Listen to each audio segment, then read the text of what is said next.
Hvala vam. A sada pozivam jedan tim koji se u Republičkom parlamentu svakodnevno bori za interese građana Srbije. To su naravno narodni poslanici, dosta je bilo, pozivam ih da mi se pridruže na sceni, a onda ćemo jedan aplauz za njih naravno. Molim vas.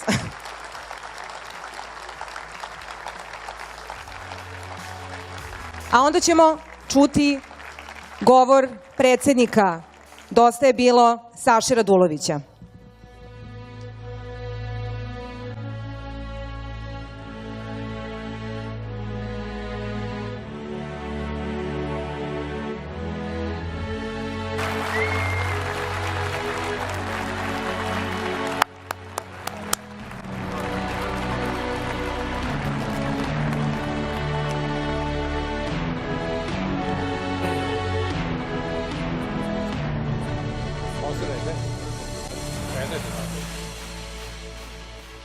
Sednete.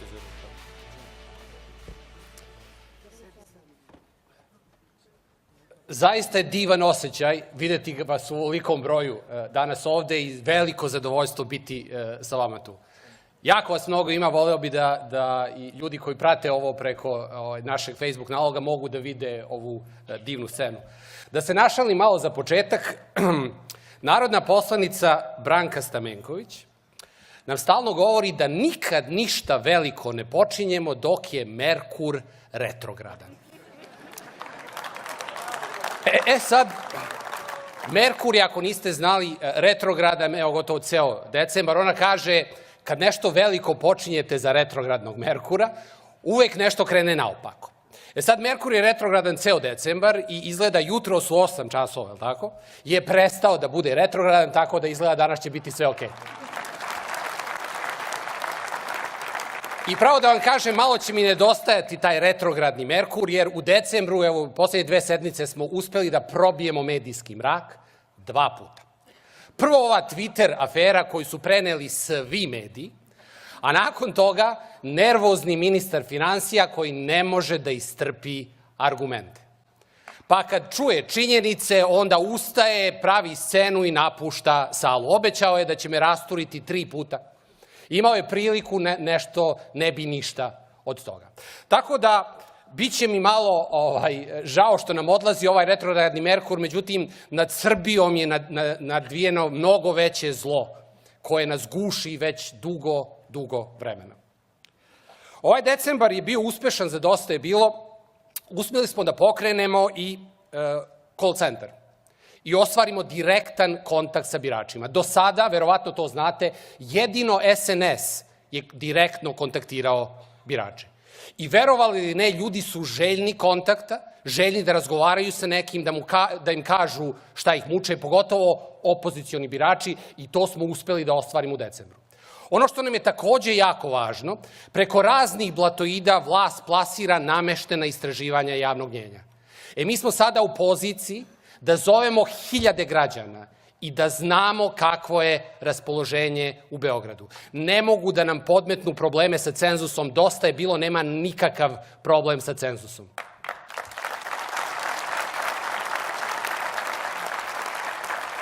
U decembru smo uspeli da pokrenemo jedne nove nedeljne beogradske novine, zovu se Beogradski glas, i da time pomognemo da razbijemo medijski mrak. Vi već svi znate sigurno da Dosta je bilo praktično uopšte nema u medijima, iako smo najjača parlamentarna opcija u Srbiji.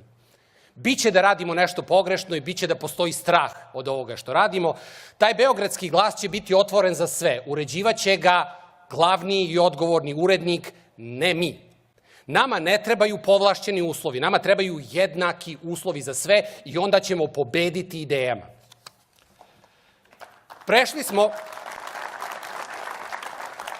Prešli smo veliki i trnovit put od 2014. godine. Mnogi među vama su bili sa nama i tada.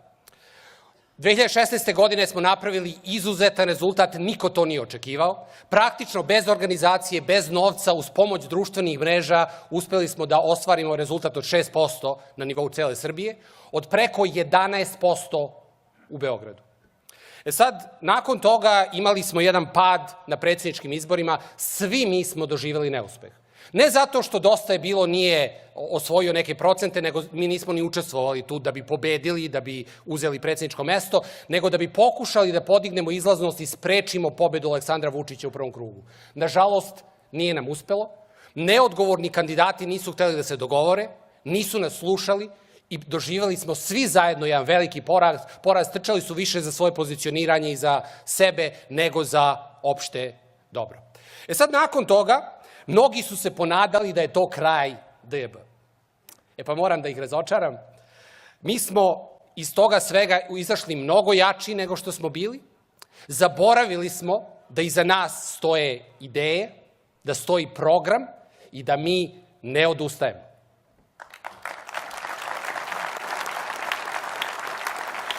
I pored gotovo potpunog medijskog mraka i u takozvanim opozicionim medijima, mi smo uspeli da izgradimo DJB da ima najjaču organizaciju opozicionu u Srbiju, preko 80 opština, motivisane članove zato što stoje iza ideje. I u čemu je naša tajna?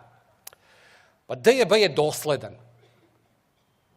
Mi smo dosledni, mi se ne menjamo svaki dan. Mi znamo tačno šta hoćemo i ne pravimo trule kompromise.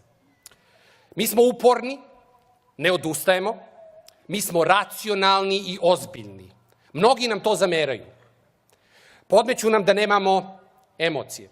Pa kažite mi, pogledajte dokle su nas dovele lažne emocije raznoraznih političara koji malo maze krave, malo voze traktore, neki voze migove i avione, neki imaju pse koji pokazuju, neki su lepi. Dokle smo stigli sa njima? Vođenje države je odgovoran, ozbiljan posao za ozbiljne ljude. I naravno da imamo emocije. Međutim, naše emocije nisu za politički marketing. One su u nama i one su pre svega u našem programu. Oni su u besplatnim udžbenicima, vrtićima za svu decu, vraćanju otetih penzija, uvođenju univerzalne socijalne zaštite. To smo mi. To su naše emocije. I zadatak koji imamo je da promenimo Srbiju.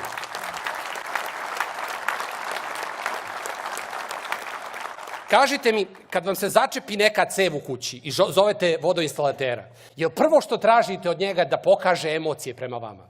Da saoseća sa začepljenim cevima? Ili tražite nekoga ko će da popravi problem? DJB je program. Mi stojimo iza programa, to je ideja oko kojeg smo se okupili. Mi smo drugačiji, nismo ničiji, samo smo svoji. Nećemo odustati dok zauvek ne razmontiramo ovaj partijski, parazitski sistem koji ubija Srbiju. Partijsko zapošljavanje, korupcija i burazerska ekonomija, lažni doktorati, kupljene diplome, to je nažalost Srbija danas. To hoćemo da promenimo. Srbiji nije potreban vođa. Srbiji je potreban sistem i jednaka pravila za sve. Svaki put kad čujem statut, ja se naježim, ne znam za vas, ovu preambulu, ona govori o tome ko smo. To je naša ideja, to je ono iza čega stojimo. Iza te ideje stoji cela organizacija ljudi koji veruju u to. Kod nas su političke organizacije u Srbiji naopako okrenute. Uvek se priča o liderima i oni su izgleda najvažniji, a onda su tu neke organizacije iza njih, uglavnom neki preletača koji gledaju gde su oni tu, a tek na kraju dolazi program ideje. Jel čujete ikoga da govori o svom programu? Pa mi smo tu i govorimo isključivo o programu. Mi govorimo tačno ono što ćemo da uradimo. Šta je kod nas najvažnije? Pa ta ideja, taj program. A iza nje stoji organizacija koja će sprovesti i tek na kraju idu lideri koji pomažu da uradimo ono što smo rekli da ćemo da uradimo. Ovde smo se okupili da predstavimo beogradski tim. Nakon mladih, sa mnom na bini je ceo poslanički klub. Dosta je bilo, pozdravite ih. Imamo najjači tim. Imamo 4 doktora nauka sa pravim doktoratima, ne lažnim. Imamo najjači tim žena.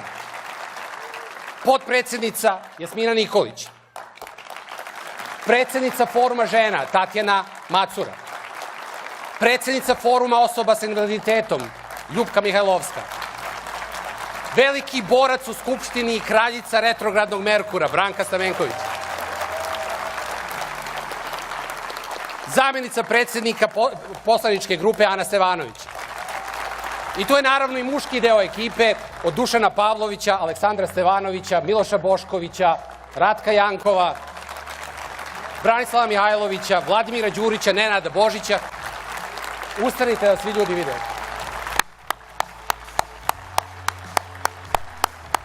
Oni se lavovski bore za sve nas u Skupštini Republike Srbije. Sad, na beogradskim izborima očekujemo dvocifren rezultat. Na tim izborima glasači će imati 3 različita izbora. Između Kurte, koji bi da ostane na vlasti i nastavlja da trguje jelkama, Murte, koji bi da se vrati na vlast i nastavi da vozi Bus Plus, i novih ljudi, neukaljanih ljudi koji zaista hoće promene. DJB hoće promene, nas funkcije ne interesuju. Ako osvojimo 15% u Beogradu, SNS će pasti sa vlasti, a DJB će pobediti na narednim parlamentarnim izborima i napraviti od Srbije zemlju u kojoj se lepo i rado živi. Pozivam vas sve da zajedno podržimo naš beogradski tim, koji će se ovde predstaviti posle nas, i da vam kažem, to su sve novi, neukaljani ljudi, ostvareni ljudi koji imaju karijere iza sebe, koji se nisu ostvarili samo u politici, koji tek sad ulaze u politiku i koji hoće promene. Ti novi ljudi su garant da će doći do promena. Oni su svi shvatili da promene neće izvesti neko drugi, da promene moramo da izvedemo mi. Jer znate, ako ne mi, ko? I ako ne sada, kada? Promena polazi od Beograda.